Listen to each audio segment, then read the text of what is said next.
Princípios que esses que vão dar base de sustentação e fundamentação a todo o processo legislativo, quando o legislador tem esse papel importante em editar novas leis ou retirar do ordenamento jurídico aquelas que não mais servem, como também fazer com que os juízes e os demais operadores do direito possam, em um caso concreto, fazer com que esses princípios eles tenham sua condição de cumprir a verdadeira justiça, fazer com que aquele indivíduo que está sendo cerceado sua liberdade, restringida sua liberdade, algum direito, que ali, através de um estudo técnico em relação ao fato, possa, de fato, através de um habeas corpus, ou o próprio juiz de ofício, trancar uma ação penal para inibir qualquer tipo de injustiça, de abuso a direito. Vou fazer a apresentação aqui através de slides. Nós vamos ver hoje outros princípios. Vamos começar pelo princípio da insignificância ou bagatela, que é um princípio de algumas décadas, desde 1964, que está aí posto, a base de sustentação doutrinária, apesar de não haver nenhum dispositivo legal que tenha a previsão da insignificância, mas é fruto de jurisprudência e doutrina. Nós vamos ver sua origem, seu conceito, suas classificações e como os tribunais superiores vêm trazendo o entendimento acerca do princípio da insignificância. De fundamental importância que você possa ter conhecimento do princípio da insignificância.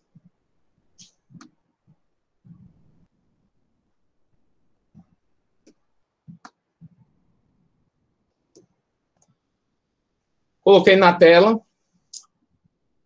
Se vocês não estiverem vendo, me avisem. Não apareceu aqui, não, professor. Vai aparecer agora. Pronto, deu certo agora.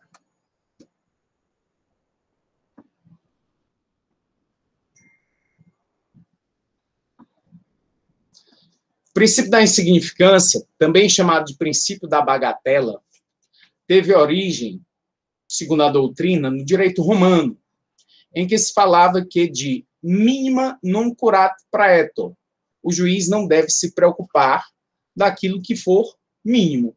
Então, o juiz não está para julgar fatos insignificantes. Não se pode trazer ao Estado, ao organismo estatal, situações que não têm necessidade do direito penal, não tem necessidade do Estado, que poderia ser resolvido por outros ramos do direito, quer seja no direito administrativo, quer seja no direito civil, mas sem a necessidade de sancionar através do direito penal, que o direito penal só deve estar para aquelas condutas mais graves e perniciosas, quando os outros ramos não forem suficientes, porque nós temos o princípio que é da intervenção mínima do Estado. O Estado deve intervir na vida das pessoas minimamente. E o legislador, quando ele traz dispositivos penais, ele só traz para aquilo que for realmente significativo. O que não for significativo, o que for insignificante, não foi previsto pelo legislador, não foi valorado. O legislador não traz nos dispositivos penais incriminadores condutas absolutamente inócuas, sem relevância. No caso do direito penal, acredita-se a Klaus Rochin, esse que está aí na foto, na tela, jurista alemão, sua introdução, o que teria ocorrido em 1964. Então, através do doutrinador Klaus Rochin, ele foi o idealizador dessa teoria em relação ao princípio do direito, ao princípio da intervenção mínima, um princípio que ele é respaldado em diversas decisões dos tribunais superiores, Supremo Tribunal Federal, Superior Tribunal de Justiça, que nós vamos ver alguns exemplos nessa aula. O conceito de direito penal. O direito penal não deve se preocupar com bagatelas. Isto é, a configuração de uma infração penal exige que haja uma ofensa de alguma gravidade ao bem jurídico protegido. A aplicação do princípio da insignificância há de ser criteriosa, com cautela. Não pode ser tem que ser de forma casuística, caso a caso. Então, tem que ter prudência do julgador ao analisar e tem que ser caso a caso. Professor, mas eu queria uma fórmula matemática para eu aplicar o princípio da insignificância. Eu queria um valor. Você não vai conseguir. Não há um valor definido para o que seja, de fato, um valor insignificante. Você vai ver diversos julgados que eu vou apresentar acerca de como os tribunais superiores têm entendido e julgado acerca do princípio da insignificância. É só o valor? Não, nós vamos ver também os requisitos. E esse valor tem que ser em relação ao Abílio Diniz ou uma pessoa que ganha um salário mínimo? Caso a caso. Quem vai operar o direito, quem vai ali definir, ter a interpretação acerca do fato em si, terá que ter os vetores, os requisitos estabelecidos pelo Supremo Tribunal Federal, mas deve apreciar o caso em concreto. Primeiro, o valor tem que ser um valor relativo a um número indeterminado de pessoas dentro da nossa sociedade. Então, você não pode pegar e fixar um valor para o rico ou para o pobre. Caso a caso. Quando se verifica naquele caso específico, que você está apreciando com critério, com cautela, se foi, de fato, insignificante ou não para a situação do sujeito.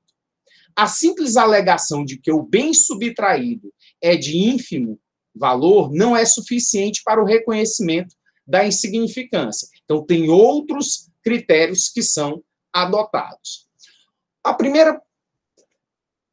Quando eu passei por uma situação que me fez compreender para toda a vida o que é o princípio da insignificância. Eu estacionei meu carro no supermercado São Luís, aqui da Praia de Iracema, e eu não estava com pressa, estava muito tranquilo na vida. Uma pessoa, um rapaz, chegou para mim, na hora que eu parei para ir ao supermercado, aí ele perguntou se eu queria lavar o carro. E aí eu olhei para ele e disse, quanto é? Ele disse, R$10. Aí eu, R$10? Tá certo, lave, pode lavar. Aí fui me dirigindo ao supermercado e ele me interpelou novamente e disse, olha, mas eu estou sem o dinheiro do shampoo do carro. Dá para o senhor me adiantar esse valor? Aí eu disse, tá bom. Eu peguei, tirei os R$10, entreguei para ele e fui fazer minhas compras. Até hoje o carro continua sujo. O carro permaneceu sujo e ele foi embora. O que aconteceu comigo? Eu fui vítima de um estelionatário. Ele me enganou. O que é o estelionato? Artigo 171 do Código Penal. É você enganar alguém, levando essa pessoa a ter um prejuízo econômico. Então, de fato, eu tive um prejuízo econômico. Formalmente, o que está descrito na lei se coadunou. Foi exatamente o que aconteceu. Mas essa situação, ela em nenhum momento trouxe um gravame, trouxe uma lesividade ao meu patrimônio. Não alterou em nada o meu patrimônio. E aí, eu poderia ter tido que atitude? Sair daquele local, eu tinha tempo, não estava com pressa. Eu poderia ter ido numa delegacia registrar um boletim de ocorrência, solicitar providências da autoridade policial, dos policiais. Tinham testemunhas no local, tinham câmeras de segurança ali, tinha tudo. Mas o que eu fiz? Nada. Fui embora, como um trouxa. Fui enganado. Mas não levei aquele fato ao conhecimento do Estado. Por quê? Porque foi absolutamente insignificante. O quê? O fato em si. Porque não trouxe economicamente, financeiramente, uma lesividade ao meu patrimônio. Aí eu comecei a, de fato, compreender o que era o princípio da insignificância.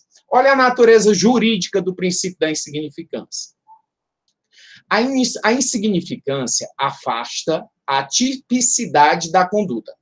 Vou dizer aqui o que é tipicidade. Você que está dando os primeiros passos no direito penal. Tipicidade é haver um dispositivo penal descrevendo a conduta como crime, como está aí no artigo 155 do Código Penal, que diz subtrair para si ou para outro em coisa alheia móvel. Aí é o tipo penal.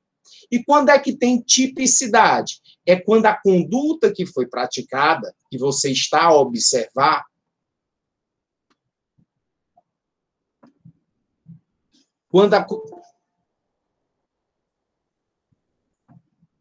quando estou permitindo o pessoal a entrar na aula.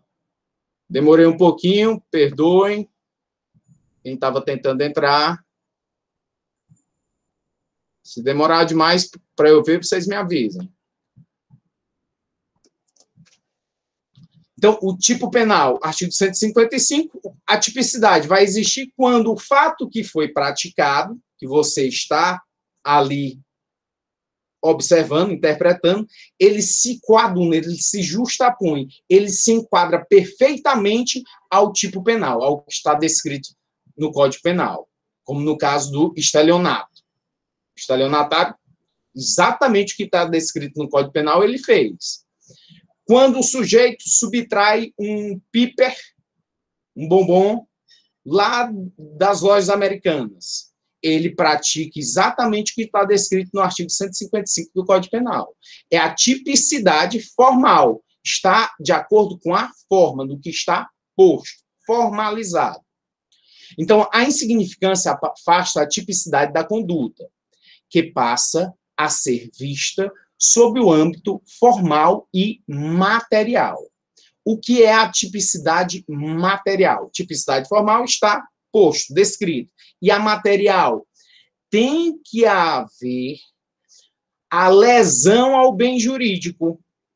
Tem que haver uma contrariedade aos princípios constitucionais, entre eles a insignificância. Ou seja, aquele fato, além de estar descrito, definido na lei, ele também deve lesar a pessoa, lesar o bem jurídico tutelado, seja o patrimônio, seja a integridade física, direito de autor, direito à honra, todos os bens jurídicos, você pode verificar se naquele caso que você está estudando, se o princípio da insignificância ele pode ser interpretado e determinar que não há o crime. Por quê? Porque fatos insignificantes não foram descritos pelo legislador. O legislador, todos os dispositivos penais que ele colocou no Código, foi valorado, são significantes. Na tipicidade formal, analisa-se o fato ocorrido. Se o fato ocorrido se amolda à norma penal, que funciona como uma forma padrão, para que se analise se o fato é típico ou não. Já a tipicidade material exige, além de que a conduta se encaixe na norma, que haja relevância da lesão ou da ameaça de lesão ao bem jurídico, como acabei de argumentar. Se a lesão ou a ameaça de lesão forem ínfimas, não haverá tipicidade material, por incidência do princípio da insignificância. Por quê? Porque o sujeito não conseguiu, de fato, concretamente, lesar ou ameaçar o bem jurídico que está sendo ali protegido pela norma. O direito penal, ele é subsidiário, ele só vem quando os outros ramos do direito não forem suficientes. Quando um sujeito subtrai uma pequena mercadoria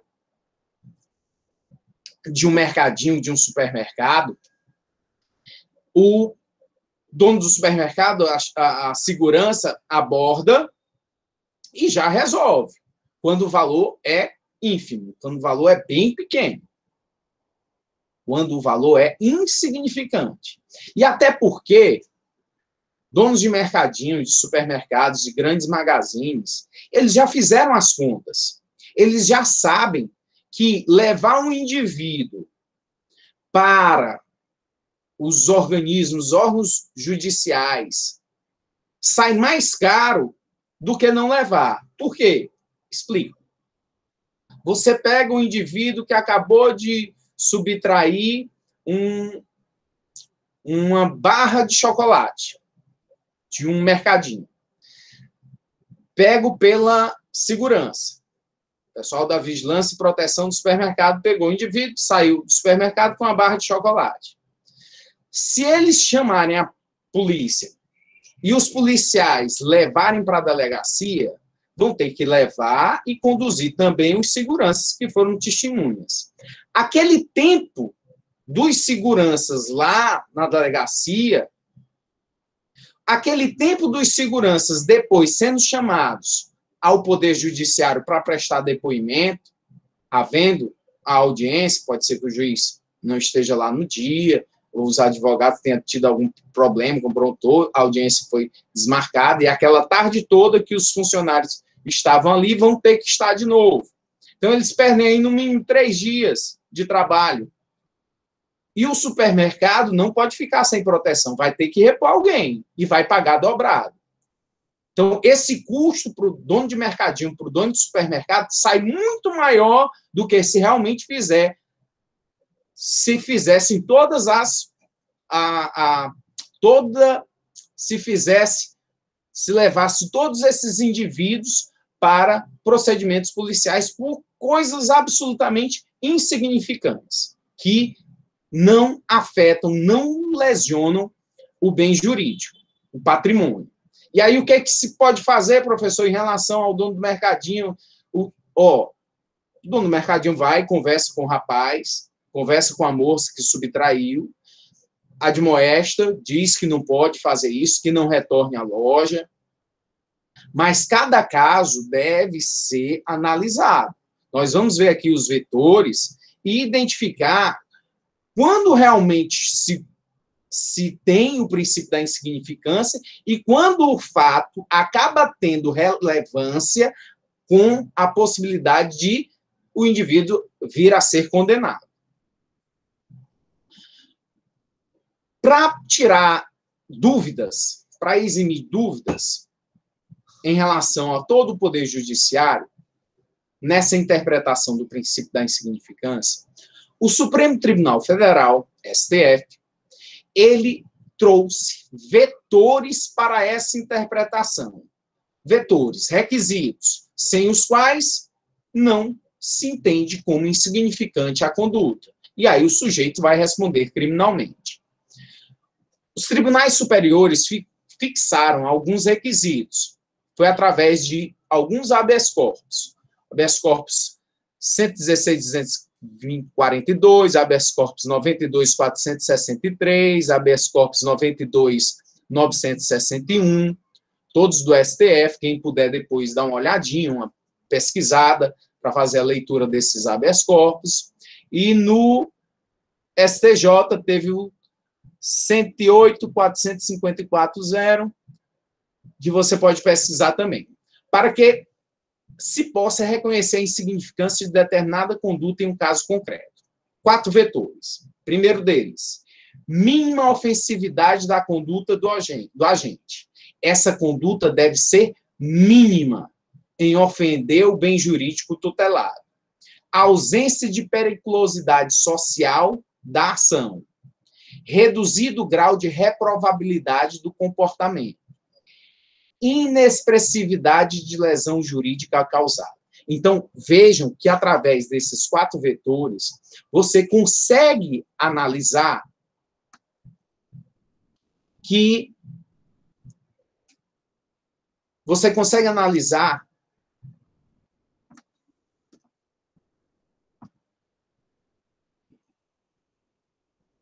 que não basta você fazer a interpretação em relação apenas ao valor.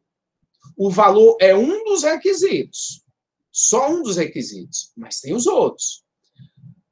Por exemplo, uma pessoa que furta 2 sabonetes, vai lá furtar 2 sabonetes de outra pessoa, um shampoo, mas está a mão armada, está com a faca, está com uma arma de fogo, tem gravidade. Não dá para interpretar como insignificante a conduta. A reprovabilidade do comportamento é altíssima. Por quê? Porque você colocou em perigo a vida de alguém. Você criou um risco para a pessoa. E o amedrontamento. Então, não é só pelo valor. Você subtrai R$50 de uma pessoa que é esmoléu, que pede dinheiro nas ruas. Olha a reprovabilidade desse comportamento. Você subtrair um valor que é da aposentadoria de uma idosa que utiliza aquele valor para comprar medicamentos. Então, você analisa muito mais em relação a esse comportamento do sujeito, em relação ao valor. O sujeito quer quanto mais no crime, que ele faz a sua vida uma habitualidade em relação ao crime.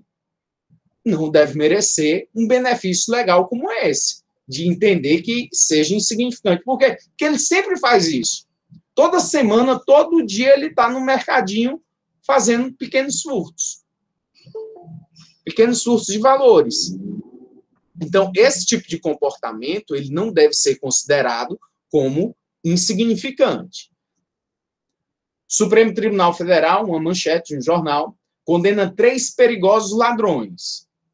Um por conta de um par de chinelos, o outro porque subtraiu 15 bombons e o terceiro porque subtraiu 2 sabonetes. Por que o STF não aplicou, nesses casos, a insignificância? Em detrimento dos outros vetores. Porque se fosse só pela questão do valor, certamente o Tribunal Superior teria aplicado a insignificância e não teria sido considerado como crime. Não é crime? Não. Por quê? Porque o tipo penal não dispõe de condutas insignificantes. Tudo que está descrito no Código Penal é porque tem significado. Tem um valor que foi valorado, um valor que o legislador trouxe em relação à conduta. Vou trazer aqui, para nós entendermos de fato, a aplicabilidade do princípio da insignificância, das decisões, as últimas decisões dos tribunais superiores, principalmente do Supremo Tribunal Federal. Permitam aqui eu ler algumas decisões para vocês. A segunda turma da Corte Suprema reconheceu a bagatela de um delito praticado contra a administração pública. O Supremo Tribunal Federal entende que é possível haver a interpretação do princípio da insignificância, mesmo nos crimes contra a administração pública. O Superior Tribunal de Justiça, STJ, entende que não. Se for crime contra a administração pública, a administração pública ela tem que ser preservada a um patamar que você não pode entender que as condutas ali lesivas elas sejam insignificantes. Professor, mas eu tenho que entender o entendimento do STF e do STJ? Amiga, tem. É a sua vida. Você não escolheu o curso de Direito? Vai ter que entender, saber o que é que os tribunais superiores estão proferindo em suas decisões. Se é a favor, se é contra. Numa prova objetiva, às vezes fica difícil, mas numa prova discursiva, aí você vai e arremata, descrevendo, fundamentando e dizendo o que um tribunal superior vem decidindo, o que outro tribunal decide. Mas é importante você ter o conhecimento das súmulas e dos julgamentos do Supremo Tribunal Federal.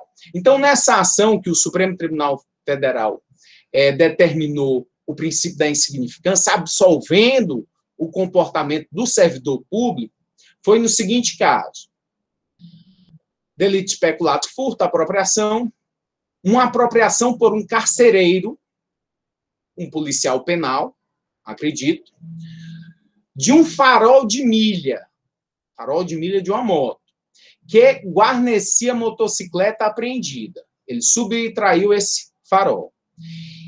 O valor da coisa, desse farol, foi estipulado, o valor não de um novo, mas o valor daquele em concreto, que foi subtraído.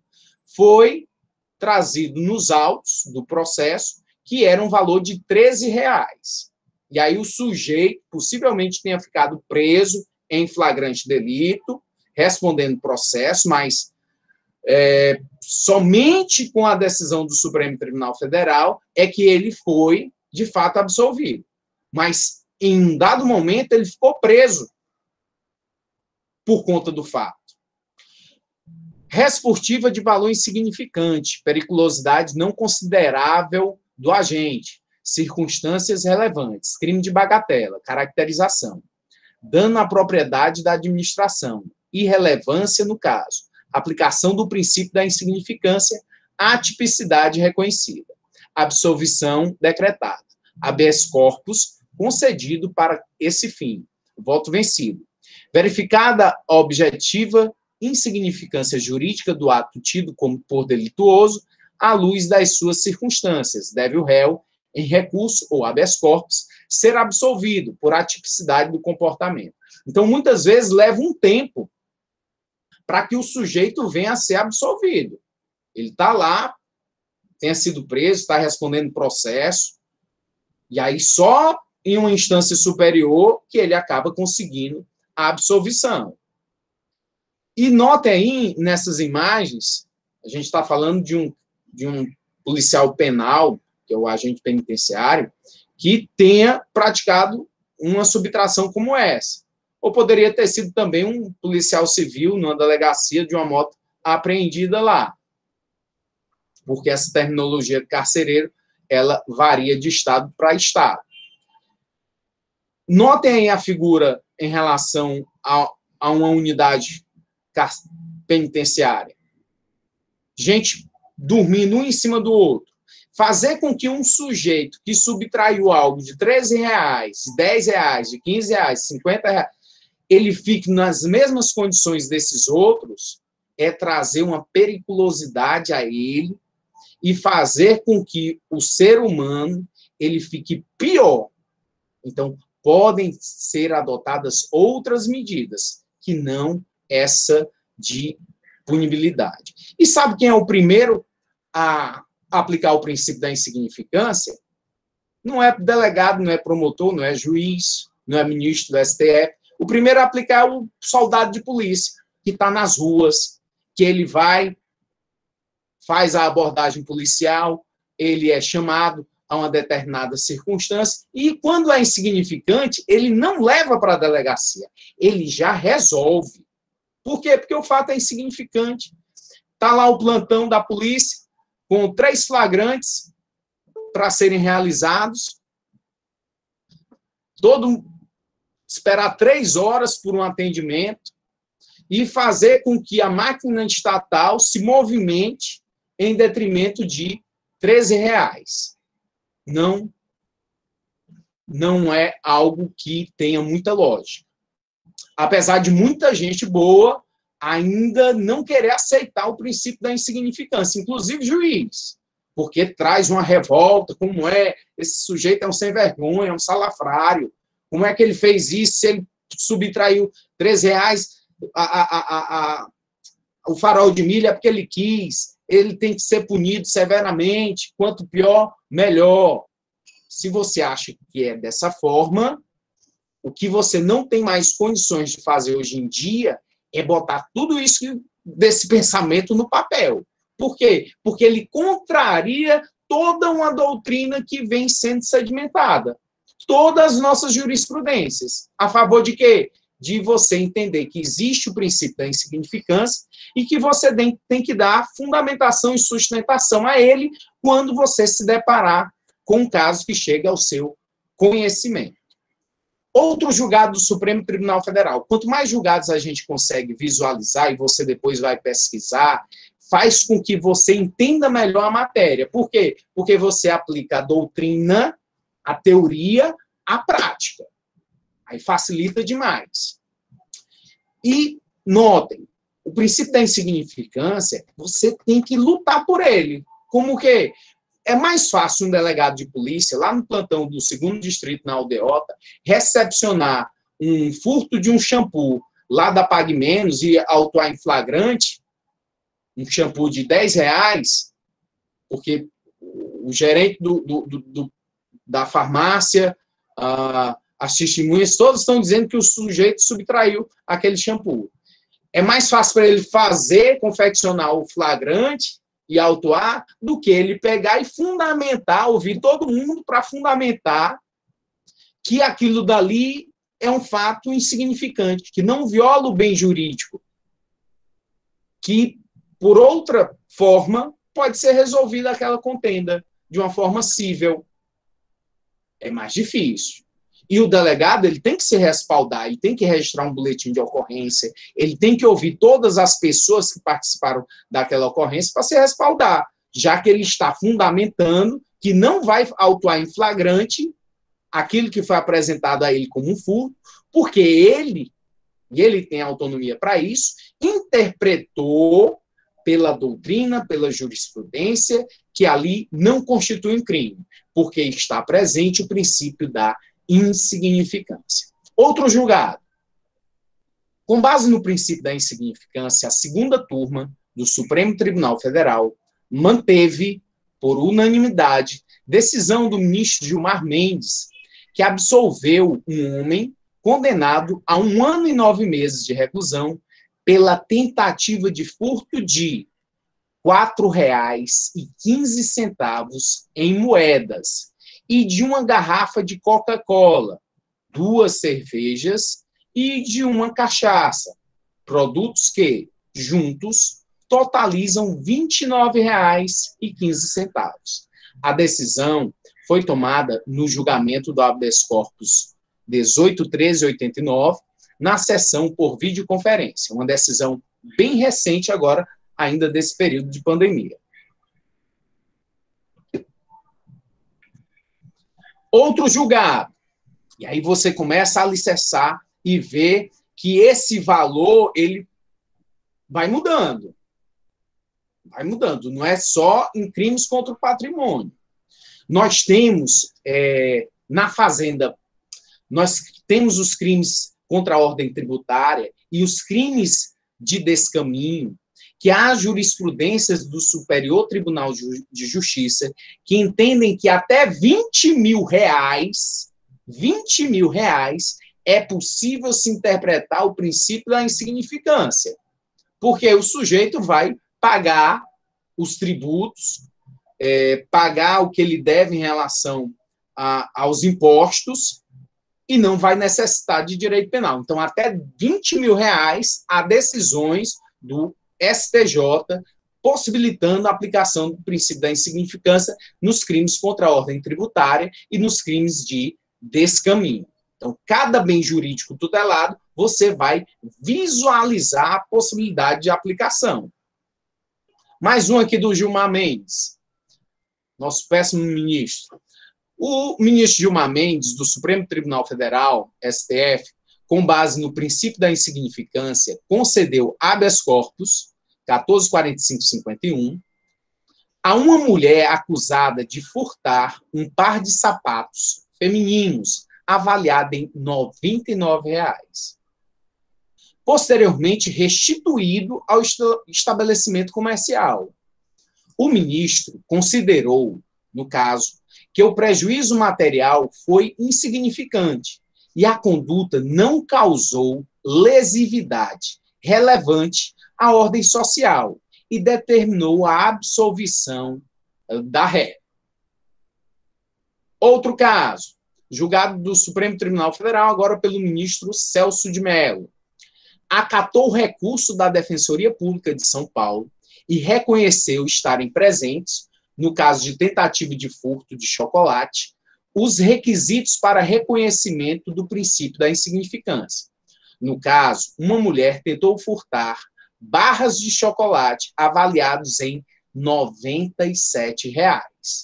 O juízo da primeira instância rejeitou a denúncia contra a acusada, apontando a atipicidade material da conduta, diante do valor insignificante dos produtos. Julgados agora do STJ, Superior Tribunal de Justiça, que estão lá tramitando atualmente. Processos que tratam de uma tentativa de furto de peças de salame, avaliado em R$ 55,76, barras de chocolate, o pessoal é doido por chocolate, no valor de R$ 39,92, e frasco de shampoo, avaliado em R$ 17. Todas decisões dos tribunais superiores, depois procurem essas decisões para fazer uma leitura, para verificar, avaliar todos os aspectos judiciais em relação aos fatos. Como a defesa se comporta, como a acusação se comporta, a decisão do juiz. Agora vou fazer uma diferenciação entre o furto famélico e o princípio da insignificância. Para quem tiver tido quem estava aí, professor, mas e se o sujeito, ele pegou esse chocolate, se ele pegou esse pão, essa carne, para se alimentar, porque ele estava com muita fome, estava desesperado, ele vai alegar insignificância? Vamos aqui à doutrina. Furto famélico ou necessitado é aquele cometido por quem se encontra em situação de extrema miserabilidade, necessitando de alimento para saciar sua fome e ou de sua família. Não se configura, na hipótese, o crime, pois o estado de necessidades exclui a ilicitude do crime, conforme artigo 24 do Código Penal, que é o estado de necessidade. Dificuldades financeiras, desemprego, situação de penúria, por si sós, não caracterizam essa discriminante. Do contrário, estariam legalizadas todas as subtrações eventualmente praticadas por quem não estiver exercendo atividade laborativa. Caso a conduta venha a lesar de modo insignificante o bem jurídico protegido, não há que se falar em tipicidade material, como nós vimos, o que transforma o comportamento em atípico, ou seja, indiferente ao direito penal, e incapaz de gerar condenação ou mesmo de dar início à persecução penal, ao processo. Então, notem aí que uma coisa é a insignificância, o princípio da insignificância. Nós temos na teoria do crime que o crime é um fato típico, antijurídico e culpável. Quando a insignificância da coisa, a gente está avaliando o fato típico, a tipicidade. Porque o fato típico é conduta, nexo causal, resultado e haver tipicidade. Haver no ordenamento jurídico uma descrição de uma conduta como crime. Então, quando há insignificância, o bem é insignificante, é o piper, é é uma sandália, é um pão, é uma coxinha de supermercado. Quando é insignificante, o fato é atípico, não há crime. Quem está avaliando, quem está julgando, o operador de direito que está pegando aquela causa, aquele evento, aquele fato em concreto, para análise, ele verificou a tipicidade. Não, o fato é típico. Isso não é insignificante. O valor da coisa subtraída tem um valor a mais, não é insignificante. Aí você passa o quê? A analisar a segunda fase, que é a ilicitude. Existem 4 causas que vão excluir a ilicitude, que vão fazer com que o fato seja legítimo, que vão absolver, justificar.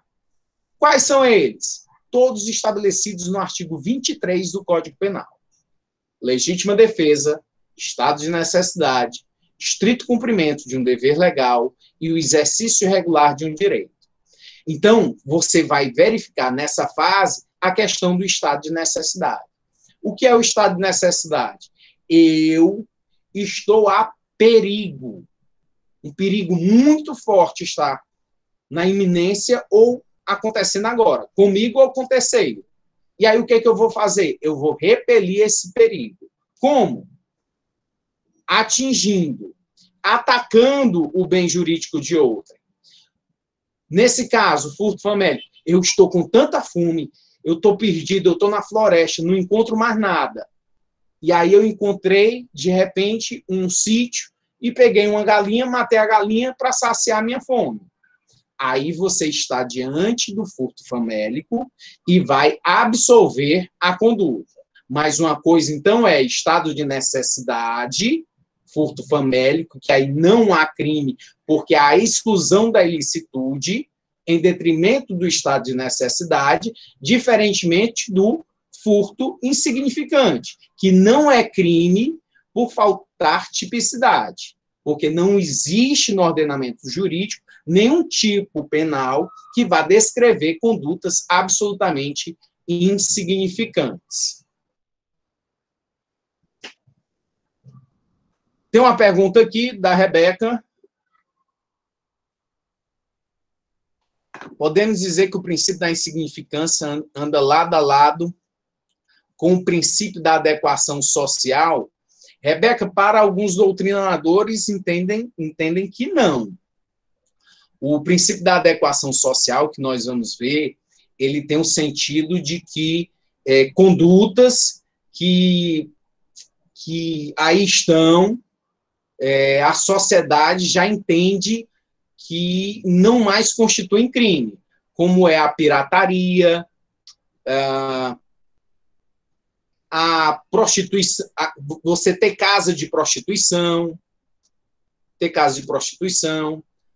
pirataria, rinha de galo. Então, todos esses crimes entendem, não, a pessoa não deve responder porque há uma adequação social, a sociedade já tem essas questões como normais. Então, o fundamento da adequação social é diferente da insignificância.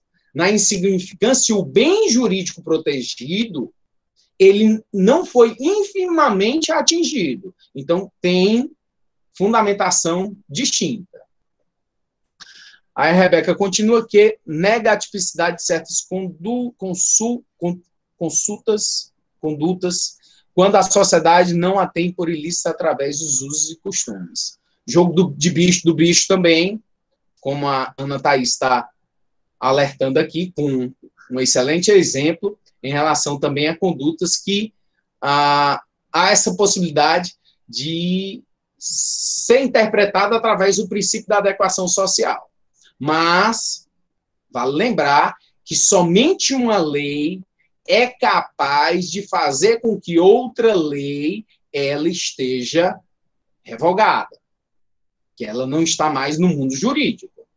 Então, só o fato do costume de ser adequado socialmente não faz com que aquele fato ele venha a ser permitido. Cuidado com isso. Vamos ainda estudar essa questão da adequação social, mas bem pertinente a pergunta e faz a gente... Professor. Pois não. Professor, se eu poderia tirar uma dúvida em relação a... Claro. Eu não entendi bem a questão de análise do fato. Por exemplo, quando eu vejo um fato que ocorreu, eu vejo primeiro se é crime, aí dentro do crime eu vejo se ele tem tipicidade.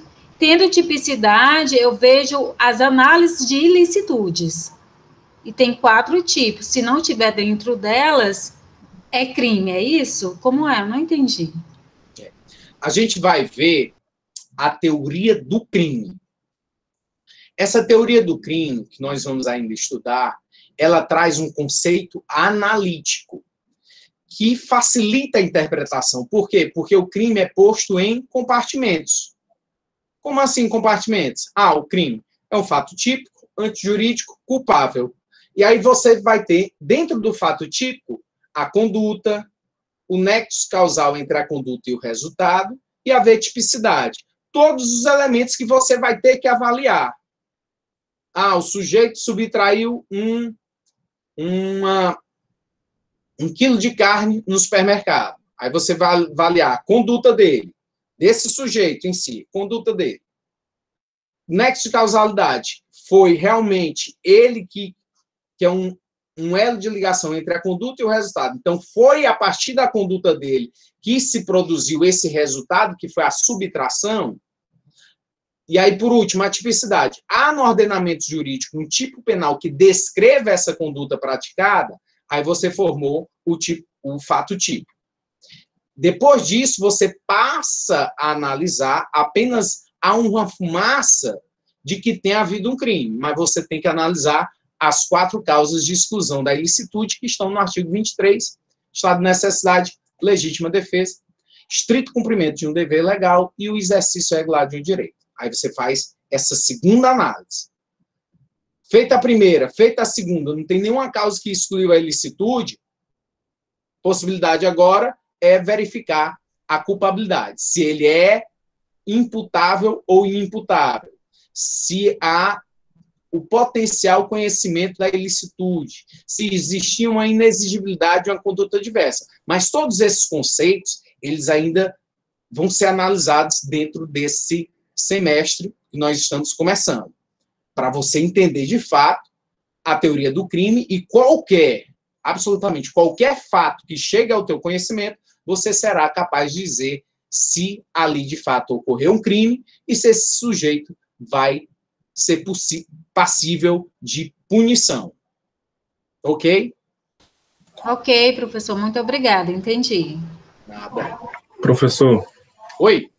Quando alguém comete um crime, por exemplo, deixa eu citar um exemplo de alguém me ameaça, se eu não roubar tal coisa de alguém, ele vai me matar, essas coisas. Aí, como é que a defesa vai fazer no processo? Se ele pode alegar na delegacia, vai ser liberado? Ou se constitui um processo ainda sobre ele? Como é que vai tramitar na justiça isso? Gabriel, eu entendi sua pergunta. Uma pessoa me ameaça, uma ameaça que eu devo acreditar que possa vir a acontecer, e em detrimento disso, essa ameaça é para que eu pratique um crime. Tipo o que acontece com os gerentes de banco que são sequestrados. É sequestrado o gerente do banco, a sua família, e é mandado o gerente para que vá até a agência bancária e traga os valores para a quadrilha que está mantendo a sua família ali na mira de armas. Nesse caso, o que você tem que fazer? Você analisa a conduta do gerente, vai analisar a conduta dos indivíduos que estão lá com miras de revólver na família dele. Aí vamos aqui para o gerente do banco. Esse sujeito, ele cometeu um fato típico, ele teve uma conduta, a conduta dele trouxe um resultado, tem tipicidade? Então, nós avaliamos que sim, que foi a partir da conduta dele de ir até o banco, pegar esses valores e subtrair lá do banco, gerou um resultado, subtração de dinheiro. E aí tem no artigo 155 esse crime. Aí você analisa a segunda causa, que são as excludentes de ilicitude. Estado de necessidade, legítima defesa, estrito cumprimento do dever legal, exercício regular de um direito. O estado de necessidade é só quando ele não seria o estado de necessidade, porque ele teria outras formas de agir. Poderia ter chamado a polícia, poderia não acreditar nos bandidos. E aí você vai para a terceira fase de análise, em relação à culpabilidade. Uma das causas que exclui a culpabilidade é a inexigibilidade de conduta diversa. Porque nesse caso que você está citando, era inexigível outra conduta a não ser aquela que ele tomou. A sociedade como um todo não tem um juízo de reprovação e censura sobre a conduta do sujeito. Portanto, ele acaba sendo absolvido. Se, nesse fato que eu citei, ele tivesse sido absolvido por estado de necessidade, os indivíduos que estavam com os familiares dele também seriam absolvidos por estado de necessidade. Por isso é que não é o estado de necessidade, e os indivíduos que estão, de fato, com a família desse gerente de banco sob mira de revólveres, de armas, eles serão responsabilizados pelo crime do roubo. Ok?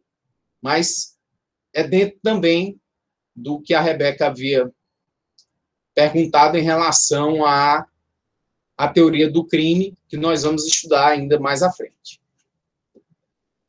Fazer outra diferenciação. Furto de pequeno valor e furto de valor insignificante. Professor, tem diferença? Tem. O furto de pequeno valor, ele é considerado uma conduta significante, que o legislador já valorou dentro do ordenamento jurídico, dando um benefício legal. A quem? A quem cometeu um crime de furto, um crime contra o patrimônio, mas que o valor era pequeno, embora não fosse insignificante. Professor, mas como é que eu vou fazer o parâmetro de pequeno valor? Da mesma forma que você fez o parâmetro em relação ao valor de insignificante. Então, quando você avaliou que não era insignificante, é porque você valorou que é significante. E você pode pegar um grau de interpretação, de bom senso, de que aquele valor é um valor pequeno. Olha o que o ordenamento jurídico penal diz no seu artigo 155, parágrafo 2º. 155 é o furto, subtrair para si ou para outra em coisa alheia móvel. E o parágrafo 2º vai te dizer o seguinte: se o criminoso é primário, quem é o primário? É aquele que não tem uma sentença penal com trânsito em julgado. Não transitou em julgado ainda cabe recurso. Então, ele é considerado, tecnicamente, primário, porque ele não cometeu nenhum crime após já ter uma sentença penal condenatória com trânsito em julgado.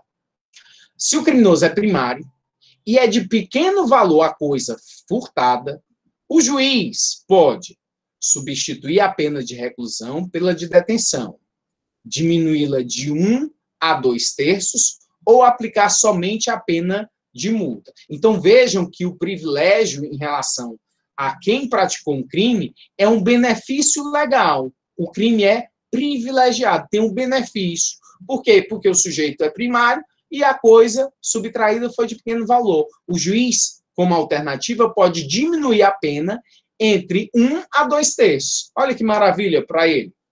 Pequeno valor da coisa subtraída. Doutrina. Deve dar-se pela consideração de vários fatores, dentre eles o efetivo prejuízo sofrido pela vítima, a avaliação da coisa e o salário mínimo vigente à época do furto. Então, distinguir que nem sempre é aplicável a insignificância, mas pode ser aplicada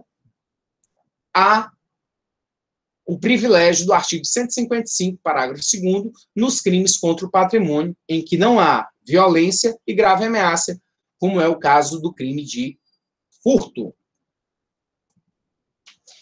Aí um quadro comparativo de alguns crimes que eu separei, onde cabe a interpretação do princípio da insignificância e outros que a doutrina e a jurisprudência entendem que não cabem, embora algumas vezes a jurisprudência ela acaba sendo vacilante, fica em um momento é a favor e outro contra dos tribunais superiores, onde há uma divisão por turmas nessas instâncias.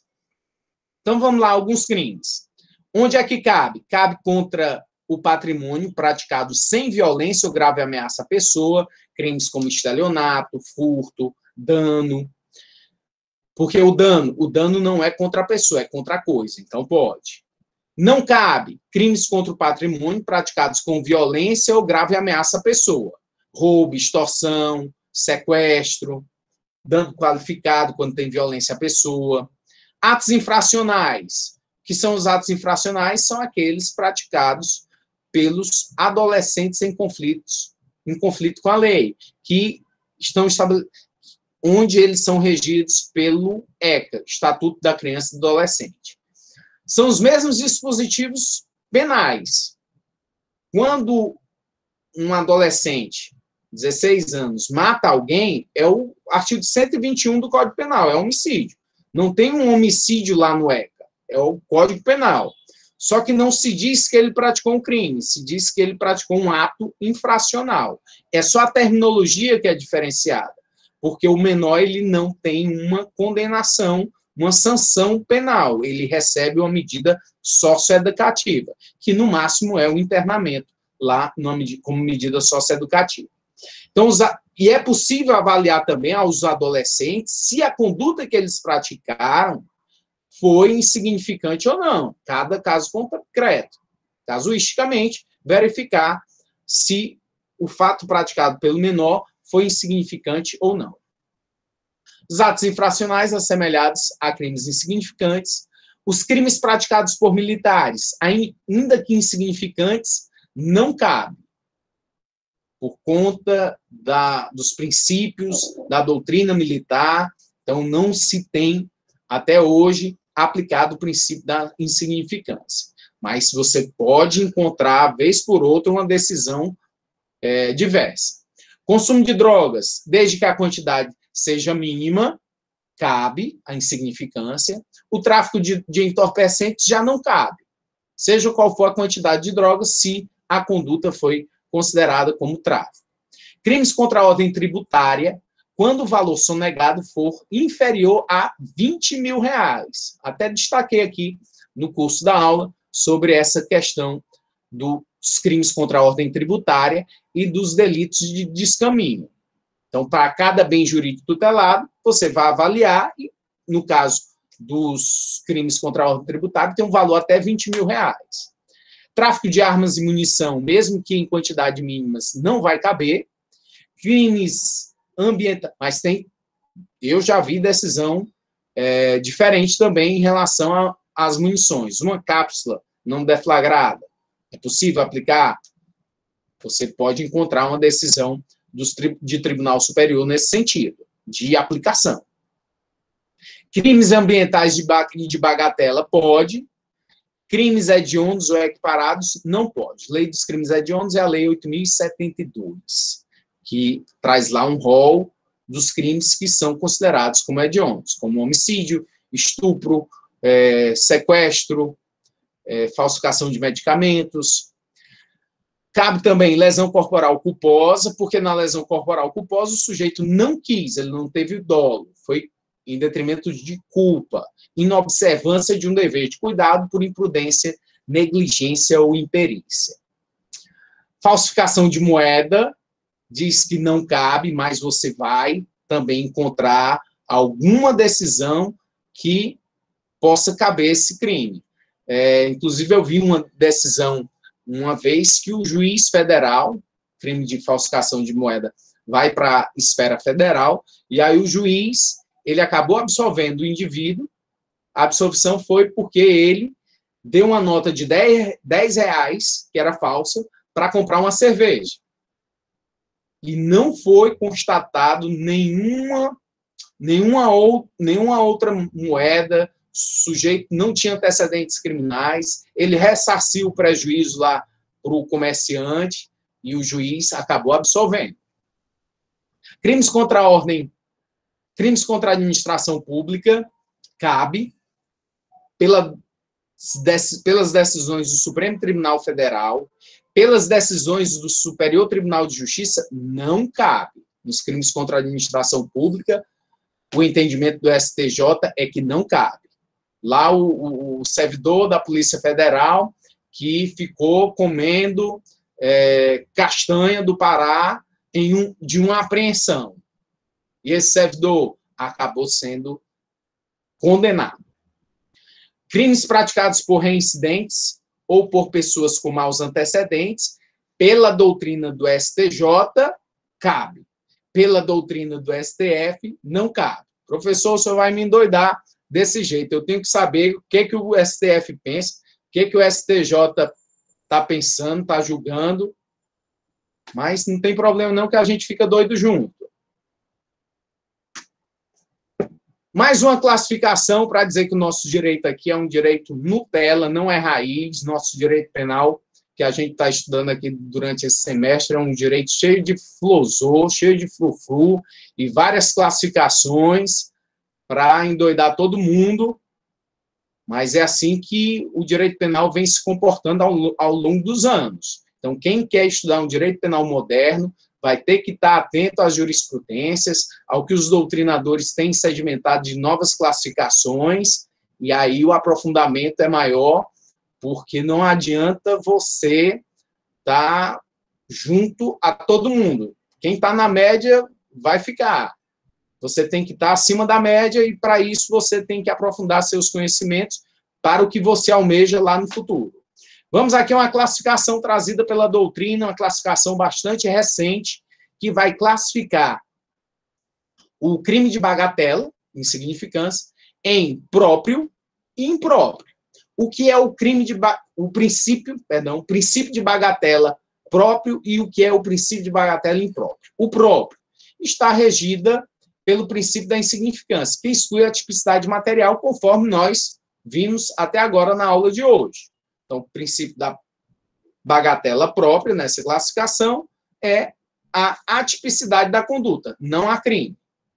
Porque o fato é insignificante, não afeta, não lesa o bem juridicamente tutelado. Ok? Agora vamos para a bagatela imprópria, que vem a ser doutrina. Conquanto presentes o desvalor da conduta e do resultado, evidenciando-se conduta típica, formal e materialmente, antijurídica e culpável, e aí vem da teoria do crime, todos os elementos da teoria do crime. O fato foi típico, foi antijurídico e foi culpável. Se notou que ele fez tudo em relação à teoria do crime, ou seja, o fato é para ser um crime, foi um crime. A aplicação da pena, o quanto de pena a ser aplicada, considerando as circunstâncias do caso concreto, em especial o histórico do autor do fato, torna-se desnecessária. Parte-se da premissa de que a função da pena-sanção não pode ser meramente retributiva, mas, acima de tudo, preventiva. Ainda que o crime esteja plenamente configurado, incluindo na força deste advérbio, de modo: o reconhecimento de lesão ao bem jurídico, a pena, enquanto resposta jurídica estatal ao crime, pode não ser aplicada desde que presentes fatores que comprovam a sua inocuidade ou contraproducência. O que é que acontece? Nós temos, então, uma classificação que diz quanto o princípio da insignificância ou bagatela imprópria. Então, não é no fato em si. Essa teoria está sendo construída para o final do processo, para a questão da pena. Quando no final do processo, quando o juiz for julgar, ele vai entender que a pena que ele vai impor ali, ela é absolutamente insignificante, irrelevante, que não vai atingir mais nenhum propósito. Como muito se argumenta em julgados, em processos da Lei Maria da Penha. Como, professor? Pessoas que se desentenderam, marido lesionou ou ameaçou a companheira, a esposa, e quando do final do processo, quando o juiz foi julgar, estava o casal reconciliado, bem, e tudo sendo provado dentro do processo. Olha outro caso interessante. Existe um estupro presumido para quem tem relações sexuais com menor de 14 anos. Então, o sujeito, 18 anos de idade, ele namorava uma menina de 13 anos. Mantinha relações sexuais com a mesma. E isso chegou ao conhecimento do Poder Judiciário, foi aberto um processo criminal, ele foi denunciado, porque ele, com 18 anos, mesmo namorando a menina, havia a condição no Código Penal de que a pessoa com menos de 14 anos não tem ainda discernimento sobre a sua questão sexual. Não tem discernimento ainda. É uma presunção do Código Penal. Então, se mantiver relações sexuais, mesmo de forma consentida com menor de 14 anos, é considerado estupro. E aí você sabe que o processo criminal aqui no Brasil, ele nem sempre é rápido. Muitas vezes ele é lento. Quando esse juiz foi proferir a decisão, a sentença penal condenatória, e ele fazendo lá a instrução, chega a moça com 2 filhos, já do casal. O processo demorou. A menina já estava com 2 filhos do rapaz. E o rapaz trabalhador, gostava dela, em união estável com ela, e o juiz para condenar esse rapaz por estupro. Olha a consequência jurídica em relação a situação como essa. Então, cada caso deve ser apreciado com critério, com acuidade, para você não fazer da norma penal um malefício para o indivíduo. Então, quem advoga, quem está teorizando essa classificação do princípio da bagatela imprópria tem esse sentido. E aí você agora tomou conhecimento em relação à bagatela imprópria, que deve ser alvo aí de muita discussão nos próximos anos. Tem alguma decisão até hoje que considerou o princípio da bagatela imprópria? Até hoje não. Está tudo dentro da teoria. Principalmente nos crimes de violência doméstica contra a mulher. Os tribunais têm mantido as decisões em relação à condenação, mesmo que tenha ocorrido a conciliação. Professor, citar aqui um exemplo que foi até deixado pelo professor Kleber Masson, em relação a um caso onde existia um namoro, um relacionamento, né, com um rapaz, só que a moça tinha problemas mentais, entendeu? E aí, isso entraria nesse tipo de princípio, porque, assim, o juiz, na hora que ele foi julgar, ele não condenou, entendeu? Porque pelo fato de já ser uma relação estável, que é uma coisa intrigante, porque choca muito pelo fato da moça ser diagnosticada com problemas mentais. Mas durante o decorrer da apreciação do caso, foi mostrado que o rapaz realmente tinha uma consideração, cuidava da moça, assim, sabe? É uma coisa atípica, mas entraria nesse caso, nesse princípio? Teria que analisar o caso com bem particularidade para verificar se tem alguma nuance. Se tem nuances em relação à conduta dele, tem que verificar todas as possibilidades. Mas,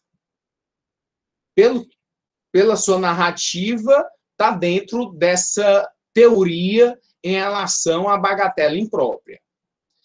No caso que eu citei, o juiz e o promotor do caso, eles não sabiam o que fazer. Não sabiam, até porque não tinha ainda a bagatela imprópria. Ninguém julgou ainda. Sabe o que eles fizeram? Eles suspenderam a audiência e deixaram o processo seguir até prescrever. Foi isso que eles fizeram. A solução que eles encontraram, porque se houvesse a condenação para aquele rapaz em relação ao estupro, ele teria que cumprir uma pena altíssima, porque a pena do estupro, só no mínimo, já é alta. E para um rapaz que está ali tendo que sustentar 2 crianças, terrível. Então, tem que ter, tanto nesse caso que você citou, quanto nesse que eu estou citando, o juiz, o promotor, a Defensoria Pública tem que ter um maior cuidado para ver o que se está fazendo na vida das pessoas, porque tudo traz consequências e consequências muito sérias. E outra coisa, por exemplo, se eu sou casada e aí eu não quero manter relações sexuais com o meu marido, isso entraria na figura do estupro? Sim. É uma dúvida. Sim, perfeito. Para configurar o estupro, basta o não. Se a mulher disse não, o não foi dado, e a partir desse momento, qualquer situação adversa a esse não é considerado estupro, que é praticado muitas vezes em muitas relações conturbadas que nós temos por aí na nossa sociedade. Muitas mulheres que acabam sendo violentadas constantemente pelo desrespeito. E a Lei Maria da Penha, embora tenha sua efetividade como lei, é uma lei bem elaborada que traz vários dispositivos que ajudam os órgãos públicos a conseguirem lidar melhor com a situação, mas na nossa sociedade, eu, pelo menos, não vejo ainda uma diminuição considerável em relação aos crimes de violência doméstica, violência contra a mulher. E um período desse de pandemia, que as pessoas ficaram muito reclusas, piorou sensivelmente. Muitas agressões em relação aos casais durante esse período da pandemia. Só fazer esse parênteses. Então, nós finalizamos aí a questão do princípio da insignificância ou da bagatela. Então, procurem observar, pesquisar os habeas corpus que eu citei, que vai poder trazer uma base de conhecimento muito forte para você verificar como os tribunais superiores vêm decidindo os casos concretos.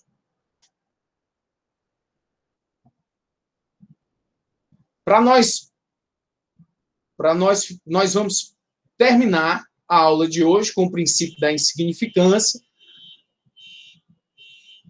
Na próxima aula, nós vamos iniciar o princípio da individualização da pena, verificar o princípio da personificação da pena, da lesividade, intervenção mínima. Vamos aí, na próxima aula, trazer todo esse conhecimento acerca dos demais princípios, trazendo seus conceitos, suas origens e suas classificações.